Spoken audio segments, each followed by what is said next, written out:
Good evening students. आप सभी लोगों का शौर्य एकेडमी के प्लेटफॉर्म पे एक बार फिर से स्वागत है। और मैं इतिहास की ओपन सीरीज में आपके सामने प्रस्तुत हूँ। पिछले एपिसोड में हमने चर्चा किया मौर्य साम्राज्य में बिंदुसार और अशोक के संदर्भ में। अशोक के संदर्भ में उसके राजनीतिक और व्यक्तिगत पहलुओं की चर्चा किया। आज हम लोग चर्चा करेंगे अशोक के धम्म की, राइट, अशोक के धम्म की। और सच पूछिए, अगर आपसे ये पूछा जाए कि अशोक की महानता का क्या कारण है, तो निश्चित रूप से आपको जवाब देना चाहिए अशोक की धम्म नीति। धम्म नीति, राइट। कलिंग के युद्ध के बाद ये अस्तित्व में आई। इसको पढ़ने के संदर्भ में हम लोग क्या क्या दिमाग में रखेंगे? पहली चीज तो ये रखेंगे कि आखिर में अशोक की जो धम्म नीति लाई गई उसकी पृष्ठभूमि क्या थी। दूसरी चीज, अशोक की धम्म नीति का कंटेंट क्या था। और फिर अंतिम चीज कि उसके प्रभाव का मूल्यांकन क्या था, कि उसका इम्पैक्ट कहाँ कहाँ देखा। इन तीनों चारों सेगमेंट पे अगर आप तैयार हो जाएं तो निश्चित रूप से धम्म की नीति से संबंधित कोई भी सवाल ऐसा नहीं होगा जहां पे कुछ गड़बड़ी होगी। फिलहाल आइए हम बताएं, धम्म जो शब्द है, आप ये कह सकते हैं कि इसके जो समानांतर है वर्ड अगर कहा जाए तो धर्म आप कह सकते हैं, है ना। लेकिन धर्म और धम्म ये दोनों अलग अलग चीजें हैं। समानांतर शब्द जरूर लगता है आपको, लेकिन धम्म की जो नीति अशोक के अभिलेखों में दिखाई देती है वो निश्चित रूप से धर्म के परिप्रेक्ष्य से थोड़ी ज्यादा दिखाई देती है। क्लियर है? एकदम शब्द स्पष्ट समझें कि शाब्दिक अर्थ पे आपको लगता है कि धम्म और धर्म आपको समानांतर दिखते हैं, लेकिन जो धर्म है, जो धम्म की नीति है, वो जिस रूप में वर्णित हुई है अशोक के अभिलेखों में, वो निश्चित रूप से स्पेसिफिक है, विशिष्ट है ना। उसे जानने की जरूरत है।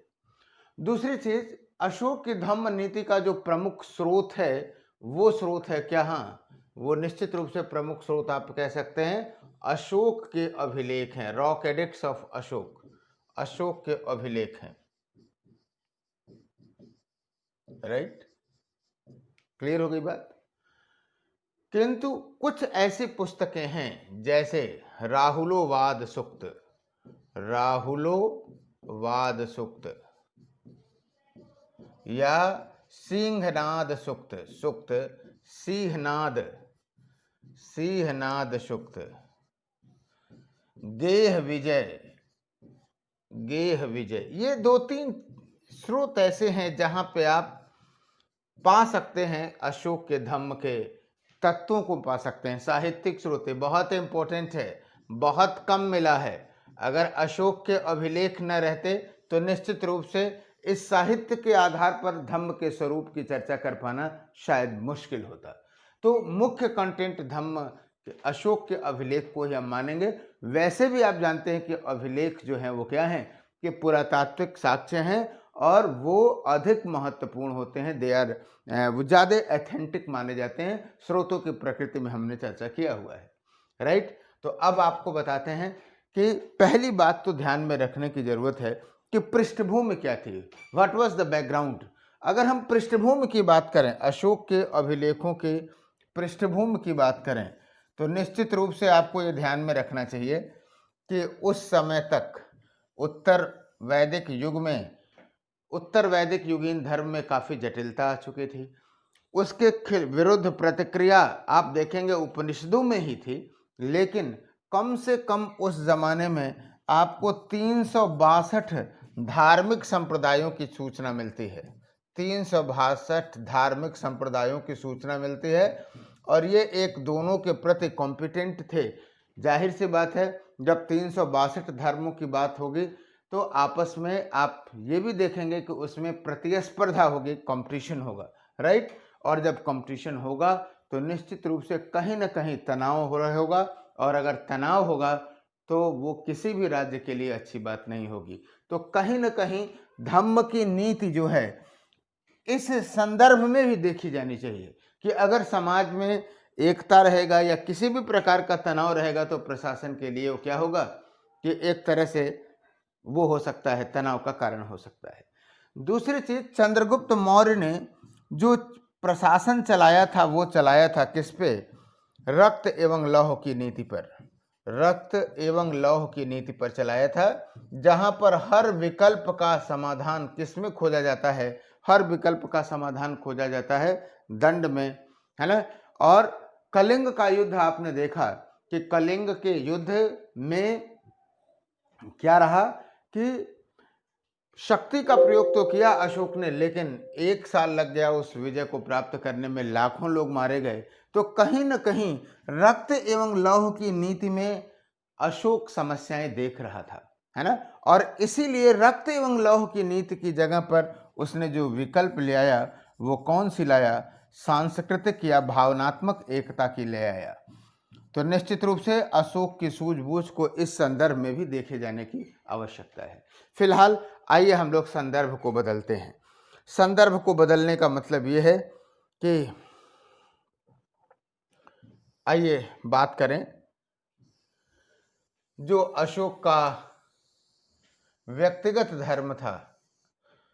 बौद्ध धर्म में आने से पहले कल्हड़ की अगर राजतरंगड़ी को अगर आप देखेंगे तो कल्हड़ की राजतरंगड़ी से ये सूचना मिलती है कि वह शैव धर्म का मत अनुयायी था। शैव धर्म का मत अनुयायी था, राइट। लेकिन कई बौद्ध भिक्षुओं का नाम आता है, अलग अलग परंपराएं हैं, आपका नाम जानना चाहिए। एक परंपरा तो आती है निग्रोध के बारे में आता है कि उसने बौद्ध भिक्षु निग्रोध को देखा और उसको देख करके वह बौद्ध धर्म की तरफ क्या हुआ? आकर्षित हुआ। एक तो ये देखता है। एक दूसरी परंपरा है उपगुप्त की। उपगुप्त ने इसको क्या किया कि बौद्ध धर्म में दीक्षित किया, ट्रेंड किया उपगुप्त का। एक और नाम आता है क्या कि कलिंग युद्ध के बाद मोगली पुत्र तिस्स का नाम आता है कि उसके प्रभाव में, मोगली पुत्र तिस्स के प्रभाव में वो क्या हो गया? बौद्ध भिक्षु हो गया।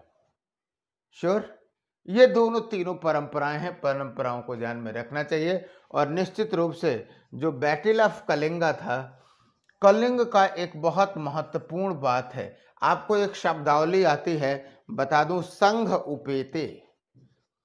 संघ उपेते वर्ड आता है अशोक के पहले फेज के लिए, और संघ उपेते का मतलब होता है कि बौद्ध धर्म में जाने के लिए इच्छुक, यानी शुरुआत वर्ड में संघ उपेते था। आगे चल करके हमने आपको बताया भाब्रू अभिलेख में, है ना, कि वो खुद मास्की में वो क्या कहता है कि वह बौद्ध धर्म के प्रति निष्ठा को व्यक्त करता है। अपने अभिलेखों में अशोक ने कई बार ऐसा आदेश दिया है कि जो भी व्यक्ति बौद्ध धर्म में फूट डालने का प्रयास किया करेगा उसके विरुद्ध कड़ी कार्रवाई की जाएगी। तो ये सारी बातें इस बात को बताता है कि अशोक का जो झुकाव है वो कहीं न कहीं बौद्ध धर्म के प्रति था। श्योर हो गई इस बात को?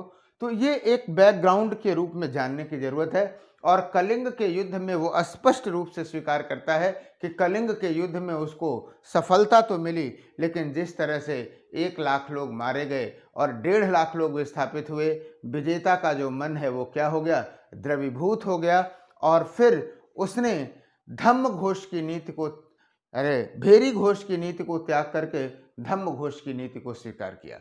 डन, ये बात तो क्लियर हो गई बात, राइट। यानी कलिंग के युद्ध को एक बहुत महत्वपूर्ण यू टर्न देखा जा सकता है।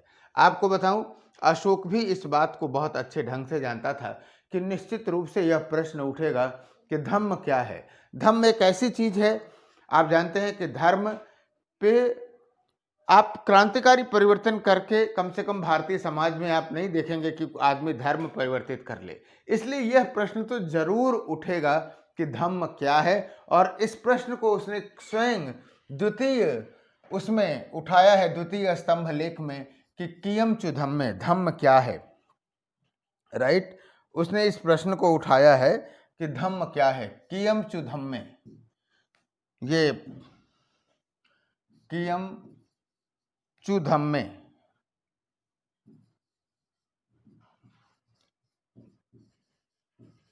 प्राकृत है, ये पाली, राइट। और उसने लिखा धम्म को उसने बताया, अन्य सारे अभिलेखों में 7वें में देखेंगे, 12वें में देखेंगे, उसको मिला करके आप ये कह सकते हैं धम्म के संदर्भ में उसका मानना था अपासिन्वे, एकदम दिमाग में रहिए, कभी नहीं भूलेगा ये, अपासिन्वे बहुकायने दया दाने सचे सोचे साधवे माधवे च, साधवे माधवे च।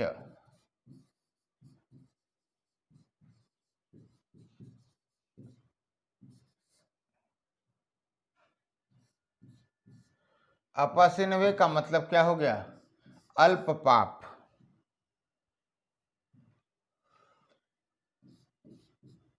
अल्प पाप। बहुकायने मतलब बहुत कल्याण। दया, दानशीलता। सचे मतलब सत्यवादिता। सोचे शुचिता, पवित्रता। साधवे साधुता। माधवे मृदुता। इतने तत्व उसने बताया। एक बार फिर से इन तत्वों को देखते हैं।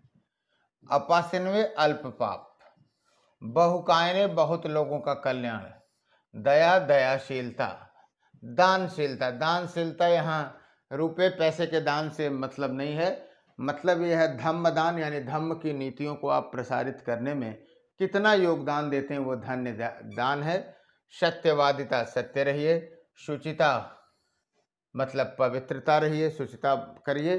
साधवे साधुता, मृदुता यानी मधुरता। इतने सारे तत्वों अगर आपको दिखाई देते हैं तो वो अशोक की धम्म नीति के अंतर्गत हैं। ऐसा करना चाहिए, अशोक की धम्म नीति मानती है। लेकिन आप जानते हैं कि ये एकदम वैचारिक पार्ट है और उसे पता है कि इसमें सहमति असहमति हो सकती है। अल्प पाप आप कर रहे हैं, बहुत कल्याण, ये कोई स्केल तो है नहीं, है ना।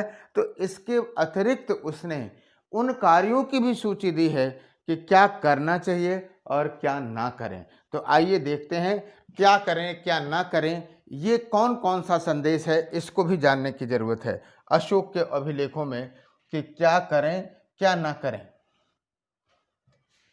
यानी उसके क्रियाशील पक्षों की भी करें और ना करें और करें, निगेशन में भी जाने और क्या उसने कहा है करने के लिए। जैसे प्राणियों की हिंसा ना करें, जीवों और प्राणियों की हिंसा ना करें, प्राणियों की हिंसा ना करें। ये पहली बात की हुआ, अहिंसा की बात उसने कहा कि हिंसा ना करें, राइट। और करने के लिए उसने कहा कि मातर पितर शुश्रूषा, माता पिता की सेवा करें।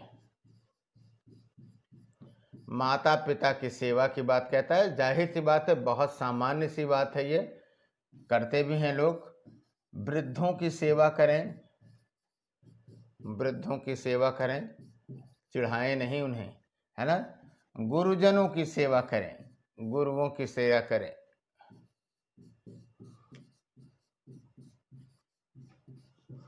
सेवा करें, है ना। श्रमणों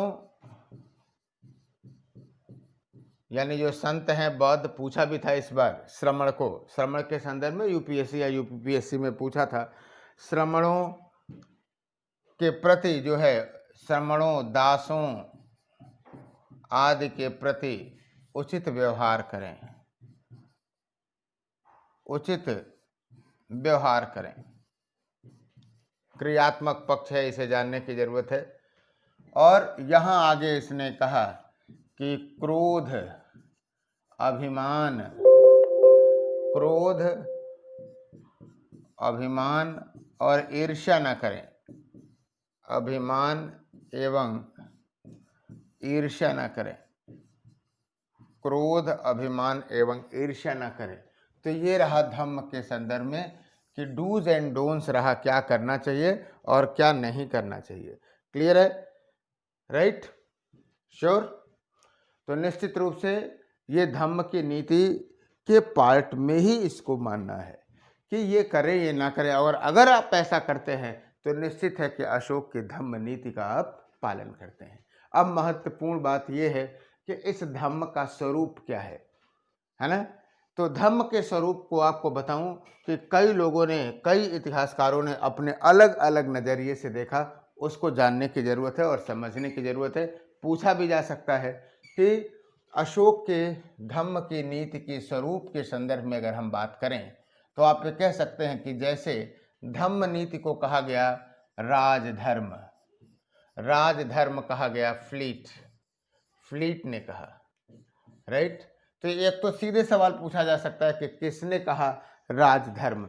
फ्लीट हो जाएगा। आपको समझना चाहिए कि राजधर्म होता क्या है। राजधर्म का कॉन्सेप्ट ये है कि राजा यह अपेक्षा करता है कि जो भी व्यक्ति प्रशासनिक अधिकारी हमारे राज्य में या हमारे प्रशासनिक तंत्र में हैं, वो लोग क्या करें कि उस एक निश्चित नियम का, एक निश्चित धर्म के आचरण का वो पालन करें, ऐसा माना जा सकता है ना? तो जाहिर सी बात है, अगर आप सूक्ष्मता से देखें तो यह बात 100% सही नहीं है। अगर अशोक ये चाहता कि वह अपने व्यक्ति के लिए ही राजधर्म, अपने ही लोगों के लिए राजधर्म की बात करे या प्रशासनिक वर्ग में ही रहे, तो जाहिर सी बात है अपने अभिलेखों को वो जनता के बीच न ले जाता, है ना? तो जनता के बीच ले जाने का मतलब है कि उसका जो दायरा है वो क्या है, काफी विस्तृत है, राजधर्म तक वो सीमित नहीं था। उसी तरह से आपको बताऊं, सेनाल्ट महोदय हैं, सेनाल्ट महोदय ने ये कहा कि यह बौद्ध धर्म था। सेनाल्ट पूछा जा सकता है ना? उन्होंने कहा, पुस्तकों को जो नाम दिया सो दिया ही, उसने कहा कि ये सारी बातें बौद्ध धर्म से था, और वैसे भी अशोक जो है वो बौद्ध धर्म के प्रति क्या था, इंक्लाइंड था, झुका हुआ था, तो ये बौद्ध धर्म मानना जाना चाहिए। लेकिन आपको बता दें, जिस तरह से रामायण में राम और रावण का होना जरूरी है ना, उसी तरह से अगर आप बौद्ध धर्म की बात कर रहे हो तो बौद्ध धर्म के जो प्रमुख 4 आर्य सत्य हैं, चत्वारि आर्य सत्य, वो उन आर्य सत्यों का होना जरूरी है, और कहीं भी चत्वारि आर्य सत्य का उल्लेख नहीं किया है तो हम इसे बौद्ध धर्म नहीं मान सकते। एक और भी जानने की जरूरत है कि जब अशोक ने धम्म नीति ले आई तो अशोक की धम्म नीति जिस समय लाई गई उसके पहले बौद्ध धर्म के विकास का एक ढांचा बन चुका था। बौद्ध विहार थे, बौद्ध मठ थे, है ना? तो अगर वो ढांचा बन चुका था तो अशोक, अगर वो धम्म नीति भी धर्म ही था तो उसके द्वारा उसको प्रचार प्रसार करना चाहिए था। आप कहीं भी ये नहीं देखेंगे कि धम्म की नीति का प्रचार प्रसार बौद्ध भिक्षु लोग करें, है ना? तो कहने का मतलब ये है, इन दोनों तत्वों के संदर्भ में हमें यही कहना चाहिए कि निश्चित रूप से यह बौद्ध धर्म जो है नहीं था, है ना? रही बात ये कि जो बातें अशोक की धम्म नीति में मिलती हैं, आप देखोगे ना, वो लगभग हर धर्म में मिल जाएंगी, हर एथिक्स में मिल जाएंगी, हर जगह मिल जाएंगी। क्लियर है? इसी को भंडारकर महोदय ने थोड़ा सा अलग करके कहा कि उपासक बौद्ध धर्म, उपासक बौद्ध धर्म, उपासक बौद्ध धर्म का इनका कहने का मतलब ये है कि वास्तव में बौद्ध धर्म भी दो लोगों के लिए था, एक भिक्षुओं के लिए था, एक सामान्य व्यक्तियों के लिए था। तो जो भिक्षुओं के लिए जो शिक्षाएं थी, जो चत्वारि आर्य सत्य था, ये सारे महत्वपूर्ण थे। उपासक के लिए बस उसको फॉलो अप करना था। लेकिन मैं आपको बता दूं, जैसे कि हमने एक एग्जाम्पल दिया रामायण का, कि बौद्ध धर्म, रामायण चाहे तमिल में लिखी जाए चाहे मराठी में लिखी जाए, मेन कंटेंट तो वही रहेगा। तो बौद्ध धर्म किसी भी स्वरूप का हो, अगर उसमें चत्वारि आर्य सत्यों की बात नहीं है ना, तो निश्चित रूप से उसे हम बौद्ध धर्म में नहीं रखेंगे। तो जो आपत्तियां यहाँ अपने व्यक्ति की, वही आपत्तियां यहाँ भी कर सकते हैं। आपको बताऊं, एक आया राधा कुमुद बनर्जी का, R.K. मुखर्जी का एक मत आया कि सभी धर्मों की साझी संपत्ति, कहा कि जितने भी धर्म थे उनकी सारी बातों को यहां लिख दिया गया। देखो, बात कहना गलत नहीं है। एक हद तक आप कह सकते हैं कि जो अशोक ने जो बात कही वो किसी एक धर्म के अंतर्गत नहीं थी, सारे धर्मों में भी वो बात आपको देखी जा सकती है ना। लेकिन आपको बताऊं, साझी वर्ड पे यहाँ पे थोड़ा सा आप ऑब्जेक्शन समीक्षा कर सकते हैं। साझा वर्ड का मतलब है कि कुछ यहाँ से लिया, कुछ वहाँ से लिया, कुछ यहाँ से लिया, बारोड नहीं है ना। और कहीं न कहीं मौलिकता पर प्रश्न चिन्ह तो लगता ही लगता है। जबकि अशोक की जो धम्म नीति है वो क्या है, विशुद्ध रूप से मौलिक है, उसकी मौलिक सोच है। और आप जानते हैं कि एक तरह से उसने एक न्यू इनोवेटिव आइडिया लाने का प्रयास किया था। तो साझी संपत्ति पे भी ये नकारात्मकता की छाप जरूर दिखती है। उसी तरह से रोमिला थापर कहती हैं, रोमिला थापर का कहना है कि ये जो है प्रशासनिक उद्देश्यों के लिए लाई गई थी, प्रशासनिक उद्देश्यों के लिए लाई गई थी। और प्रशासनिक उद्देश्यों के लिए लाने का मतलब ये था कि अशोक की जो पॉलिसी थी वो चाहता था कि सबका समर्पण राज्य के प्रति रहे तो प्रशासन कर पाना आसान होगा, है ना। उसे क्या कहते हैं कि अपनी एक तरह से कमजोरी छुपाने का प्रयास की धम्म नीति को फॉलो किया जाएगा। एक तरह से भावनात्मक सेंटिमेंटल जोड़ने का प्रयास किया, रोमिला थापर साहब का कहना है। लेकिन आपको बताऊं, इसमें ध्यान देने की चीज़ है कि धम्म की नीति तब लाई गई जब उसकी राजनीतिक अपेक्षाएं पूरी हो चुकी थी। हमें मानते हैं कि अगर धम्म की नीति के तत्वों को मान लिया जाए तो कहीं भी प्रशासनिक रूप से समस्या नहीं होगी, लेकिन केवल प्रशासनिक उद्देश्य के लिए थी, यह कहना तार्किक नहीं है। फिलहाल जब हम अशोक के धम्म के स्वरूप को कहते हैं तो हम इसे कॉमन सिविल कोड कह सकते हैं। कॉमन सिविल कोड, समान नागरिक संहिता, समान नागरिक संहिता कह सकते हैं।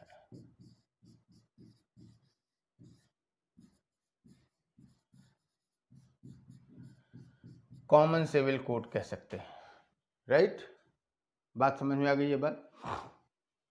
वास्तव में अशोक का जो धम्म नीति थी, आप ये कह सकते हैं कि एक किसी भी कर्मकांड की अपेक्षा नहीं थी।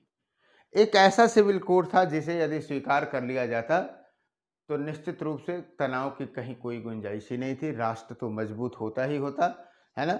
जियो और जीने दो के सिद्धांत पर यह आधारित था अशोक का धम्म, है ना।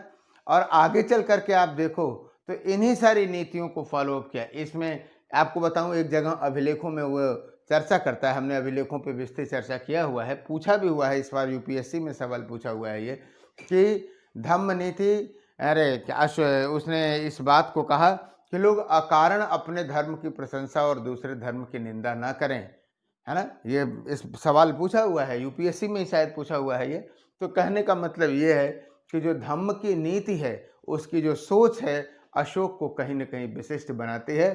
और हमें तो लगता है कि यह न केवल इंडियन पॉलिसीज में बल्कि आगे चल करके आप देखेंगे तो जो यूएनओ है वो भी कहीं ना कहीं अगर उसके धर्म और अन्य सारी पहलुओं पर देखें तो इसी सोच के इर्द गिर्द वो दिखता है। और वास्तव में इसी धम्म की नीति के कारण ही अशोक जो है आपको विशिष्ट दिखता है, वरना इतिहास के जो पन्ने हैं वो खून के धब्बों से, युद्धों से भरे पड़े हुए हैं। लेकिन एक सांस्कृतिक या एक सांस्कृतिक व्यक्तित्व के रूप में जो जिसका राजनीतिक भी क्या कहते हैं कि वो रहा हो, एक इम्पोर्टेंस रहा हो, या राजनीतिक रूप से भी वो एक शक्ति रहा हो, निश्चित रूप से धम्म की नीति अशोक के व्यक्तित्व का एक विशिष्ट पहलू तो बनता ही बनता है, राइट। तो क्लियर। अब हम लोग आगे इस बात को देखें कि वास्तव में अशोक ने धम्म नीति के प्रसार के लिए, धम्म नीति के प्रसार के लिए दो मुद्दे और बचते हैं कि क्या धम्म नीति सफल रही, और दूसरी चीज ये कि धम्म की नीति के प्रसार के लिए उसने क्या क्या किए। तो धम्म के प्रसार के प्रयास, पहले हम लोग प्रयास को देख लेते हैं, फिर बाद में मूल्यांकन करते हैं।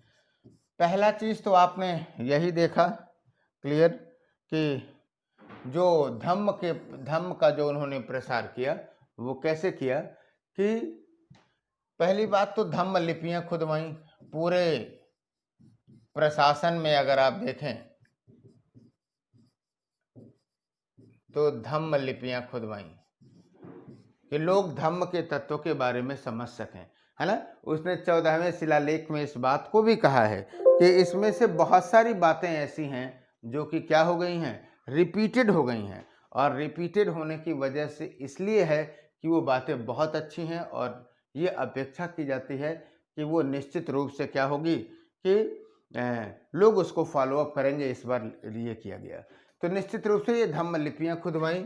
दूसरी चीज अगर आप देखेंगे तो अस्पताल बनवाए, जो कल्याणकारी कार्य भी आप ये कह सकते हैं बनवाए, तो निश्चित रूप से कहीं कहीं ये होगा ही होगा। धम्म यात्राएं की, धम्म यात्राएं की,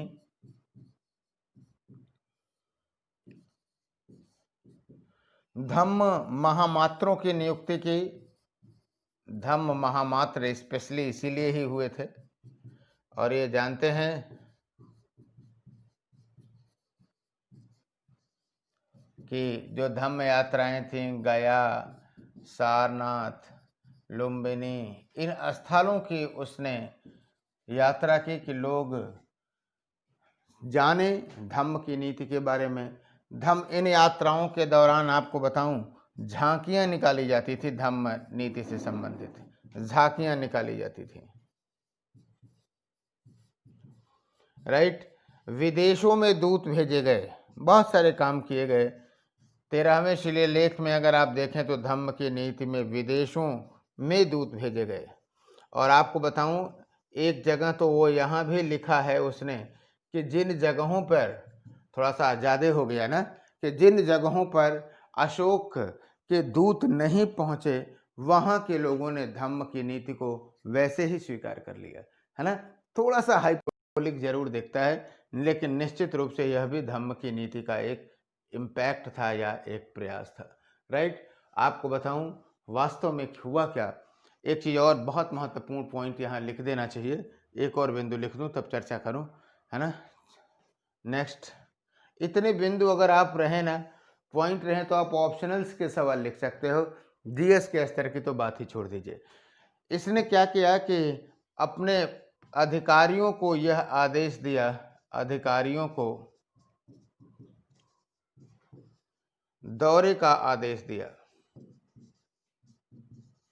कि वो प्रत्येक 5 वर्ष में, इन ईच 5 ईयर, प्रत्येक 5 वर्ष में वो क्या करें, साम्राज्य का दौरा करें, राइट। और जब वो साम्राज्य का दौरा करेंगे तो लोगों को पता चलेगा कि कहीं कोई गलत ढंग से पनिशमेंट तो नहीं दिया गया है, कैदियों से मिलेंगे वो, और अगर उन्हें कोई ये बात लगता है कि ये गलत है तो उसे वो सुधार सकते हैं। तो जाहिर सी बात है अधिकारियों का भी उत्तरदायित्व था, राइट। मृत्युदंड अगर किसी को मिल गया है तो 2-3 दिन का उसे मोहलत दे दिया जाता था कि वो अपने धार्मिक कार्यों को, धार्मिक रीति रिवाजों को संपन्न कर सके। तो कहने का मतलब ये है कि अशोक की धम्म नीति में ये एफर्ट लिए गए, राइट। अब सवाल इस मुद्दा का है, ये बनता है कि क्या धम्म की नीति सफल रही। आपको बताता हूं, बहुत सारे लोग धम्म की नीति को आप सफल रही या असफल रही, सफल या असफल, मूल्यांकन की बात। देखो इसमें तो कोई दो राय नहीं कि भाई अशोक ने सफलतापूर्वक जो है धम्म, अगर हम ऐसे बांट दें कि धम्म नीति को केंद्र में रखा, तो उसके समय तक तो ये चलता ही रहा। आगे आप देखेंगे वैचारिक के रूप में, तो वैचारिकी में इसके जो तत्व हैं वो बाद में भी वैचारिकी में तत्व देखे जा सकते हैं, आधुनिक संदर्भों में भी देखे जा सकते हैं, ये तो आप कह सकते हैं। लेकिन कोई भी नीति सफल तब मानी जाती है कि जब उसको फॉलो अप उसके उत्तराधिकारी भी करें। जैसे आप मुगलों की धार्मिक नीति, मुगलों की राजपूत नीति को अगर आप उठा करके देखते हैं तो क्या दिखाई देता है, कहीं ना कहीं मुगलों की जो राजपूत नीति है, धार्मिक नीति है, सातत्य में दिखाई देता है।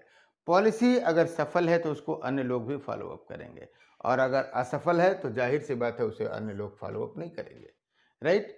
तो अब असफलता के संदर्भ में तो आप यही देख लेंगे कि अन्य लोगों के द्वारा जो इनके उत्तराधिकारी थे, उन उत्तराधिकारियों के माध्यम से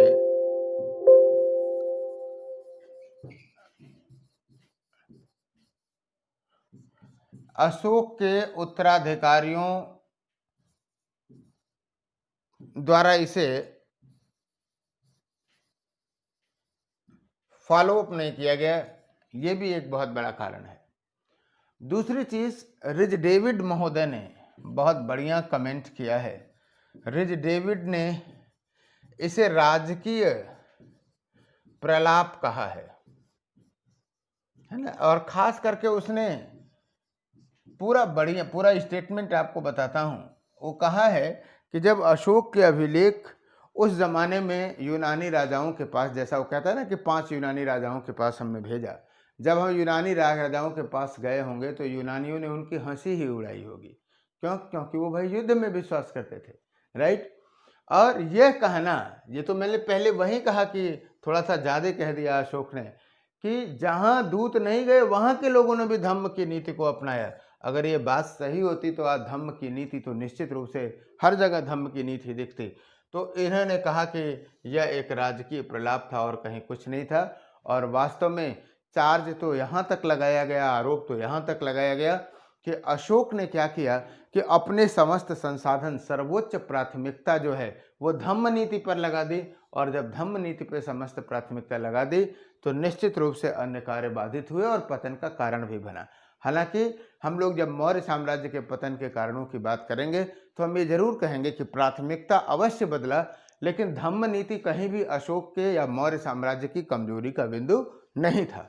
फिलहाल ये दोनों पक्ष हैं। अब निष्कर्ष के समय आपको दिमाग में रखना चाहिए कि बहुत सारी चीज़ों का ये ट्रिगर दबा करके आंसर नहीं लिखा जा सकता है कि ये सफल रही या असफल रही। सवाल सफलता और असफलता का है भी नहीं, सवाल इसका है कि जिस राजनीतिक और सामाजिक पृष्ठभूमि में अशोक ने जिन सिद्धांतों की बात सोची, वो सिद्धांत निश्चित रूप से अद्वितीय थे, अमूल्य थे, है ना। और उन्हीं सिद्धांतों की वजह से अशोक को क्या किया जाता है कि एक महान शासक के रूप में माना जाता है। उनकी जो बातें हैं वो सर्वकालिक हैं। हर जगह कभी भी अगर उन सिद्धांतों को लागू कर दिया जाए तो निश्चित रूप से राष्ट्र तो मजबूत होगा ही होगा। विभिन्न प्रकार के जो सामाजिक तनाव हैं, उन तनावों का भी समाधान उसमें खोजा जा सकेगा, राइट। तो ये कुछ रहा आपके धम्म नीति के संदर्भ में। कल हम लोग आगे मिलते हैं मौर्य प्रशासन के संदर्भ में, राइट। तो बहुत बहुत धन्यवाद इस श्रृंखला से जुड़ने के लिए। आप लोग भी जुड़े रहिए और अधिक से अधिक लोगों को इसको जोड़िए, जैसे कि इस ओपन सीरीज का लाभ जो इतिहास में हमने आंदोलन शुरू किया है वो सभी लोगों के पास तक पहुंचे। तो राइट, बहुत बहुत धन्यवाद, थैंक यू।